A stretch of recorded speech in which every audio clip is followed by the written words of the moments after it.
You're 14 years old, standing in a maize field outside Tenochtitlan when the ground starts trembling.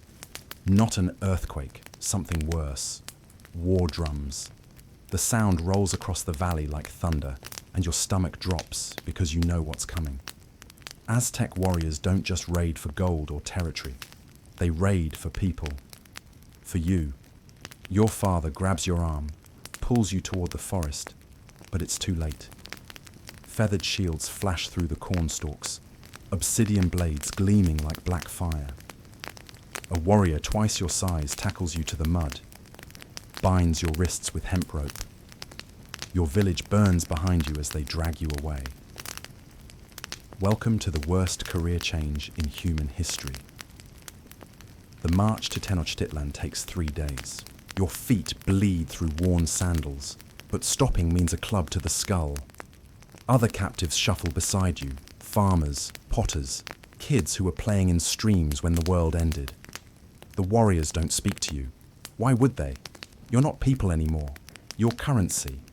Walking, breathing payments to gods who demand blood like other civilizations demand taxes. Tenochtitlan rises from Lake Texcoco like a fever dream made of stone. Causeways stretch across the water, connecting island temples to the mainland. The great temple towers above everything else, its twin pyramids clawing at the sky. Smoke curls from the summit. Not cooking fires, something else. Something that makes your throat close up with dread. The warrior beside you notices you staring and grins, running his finger across his throat. Universal sign language for your immediate future. They shove you into a stone cell beneath the temple complex. No windows, no light except what leaks through cracks in the ceiling. The floor is damp, sticky with substances you don't want to identify. Other prisoners huddle in corners, some praying to gods who've clearly stopped listening.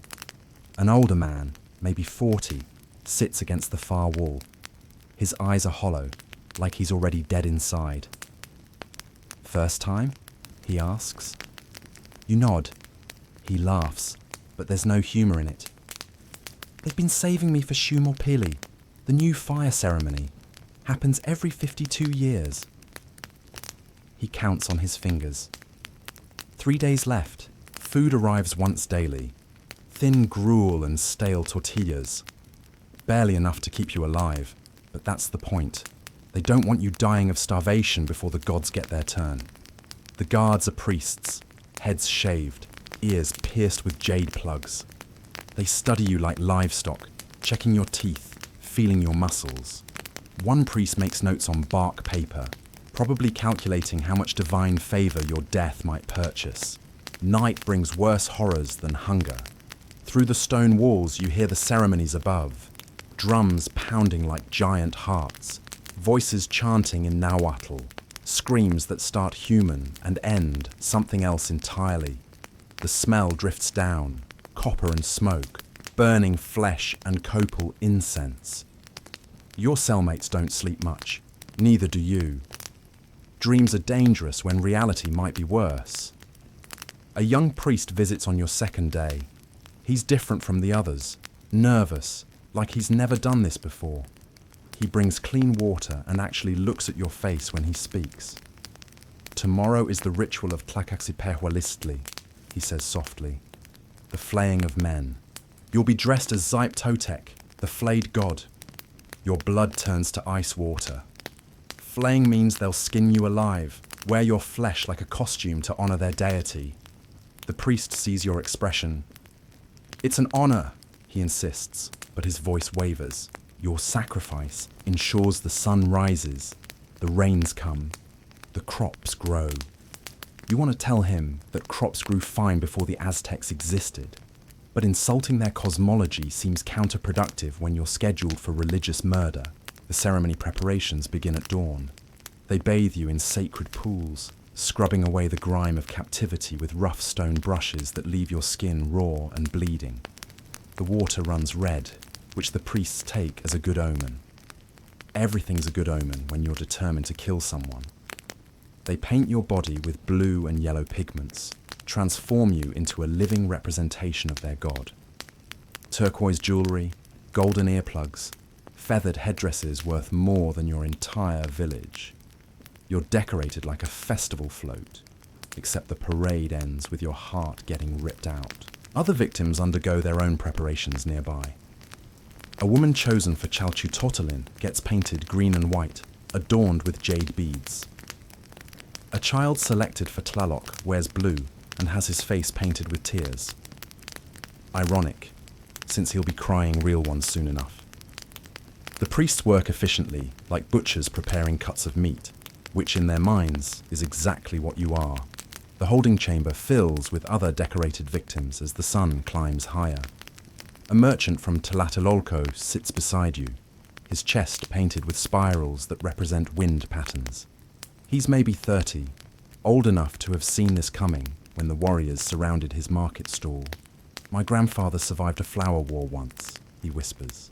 "Escaped during transport, lived in the mountains for 2 years before coming home." His voice drops lower. Said the worst part wasn't dying, it was waiting to die. A priest enters carrying obsidian knives, each blade sharper than anything metal could ever be. Volcanic glass fractures at the molecular level, creating edges that slice through skin like it's water. He sets them on a stone altar, arranges them by size and purpose. Small ones for precision cuts, larger ones for major arteries. The biggest knife, almost a sword, gleams black as midnight. That one's for hearts. The drums start around midday, echoing through the temple complex like a massive pulse. Your heart tries to match the rhythm, pounding so hard your ribs ache. Through cracks in the ceiling, you hear crowds gathering in the plaza above. Thousands of voices, excited chatter, children asking their parents what happens next. This isn't just religious ceremony, it's entertainment. Your death is their afternoon show. They come for the child first. He can't be more than 8, chosen because his tears pleased the rain god.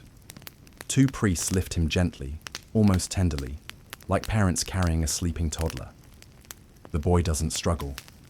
They've given him something, mushrooms maybe, or pulque mixed with herbs. His eyes are glassy, unfocused, but he's smiling. Merciful drugs for the youngest victims. At least the Aztecs aren't completely heartless. You're next. The priests approach with ceremonial reverence, chanting prayers in voices that sound like gravel grinding against stone. They lift you to your feet, steady you when your legs buckle. The drugs haven't kicked in yet. Apparently, adults get smaller doses. Lucky you. The world tilts as they guide you toward the stone steps leading upward, toward sunlight and screaming crowds. The plaza explodes with sound when you emerge. 10,000 people packed into the sacred precinct, faces painted for festival, feathers and gold glinting in afternoon light. Children sit on their fathers' shoulders for better views.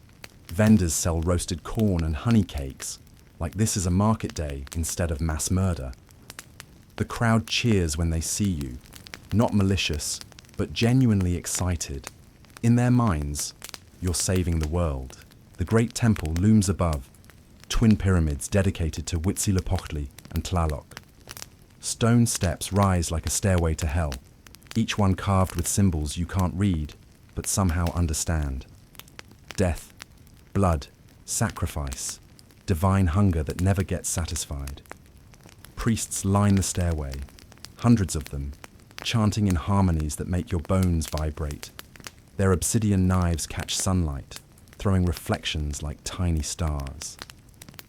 Halfway up the steps, the drugs finally hit. The world goes soft around the edges, colours bleeding together like watercolours in rain. Your legs move without conscious command, carrying you higher toward the altar where other gods wait hungrily. The crowd below looks like an ocean of faces, all turned upward, all watching your final performance. The merchant was right. Waiting to die is worse than dying. But now the waiting's almost over. At the pyramid summit, Emperor Moctezuma himself waits in feathered splendor.